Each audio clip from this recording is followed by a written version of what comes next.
দুনিয়ার মুসলমান,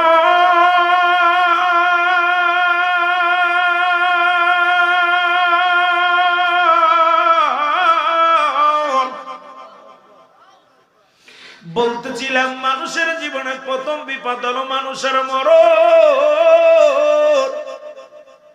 এই মরণের পেয়ালা পান করতে হবে, এর মধ্যে কোনো সন্দেহ নাই। আছে পৃথিবীর সব রোগের ওষুধ পাইলাম, কত রোগের ওষুধ পাইলাম, এই মরণ রোগের ওষুধ কেউ আবিষ্কার করতে পারে নাই। সমস্ত মাখলুকাত, পৃথিবীর সব মাখলুকাতের মরণ আছে, স্রষ্টার মৃত্যু নাই, সৃষ্টির মৃত্যু আছে।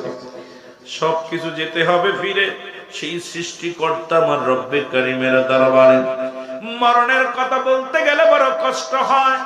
আল্লামা মুফতি আমজাদ আলী সাহেব একটা কিতাব লিখলো গো, এই কিতাবের নাম বাহারে শরিয়াত। উনি লিখতে যায় বললেন, দুনিয়ার মানুষ শোনো, মানুষ যখন সাধারণ মৃত্যুবরণ করে 70টা তাজা উটের গায়ের চামড়া জবাই না করিয়া উল্টো দিকে টান দিয়া লবণ আর মরিচ লাগায়া দিলে যতটুকু যন্ত্রণা হয়,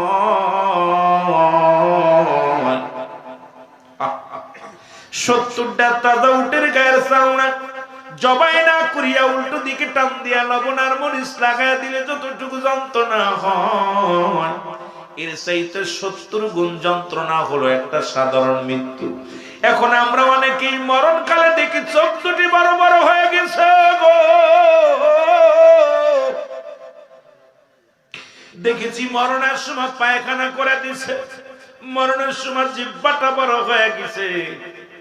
আরে কত মানুষ মরণের সময় জিহ্বাটা বড় হয়ে যায়, কত মানুষ মরণের সময়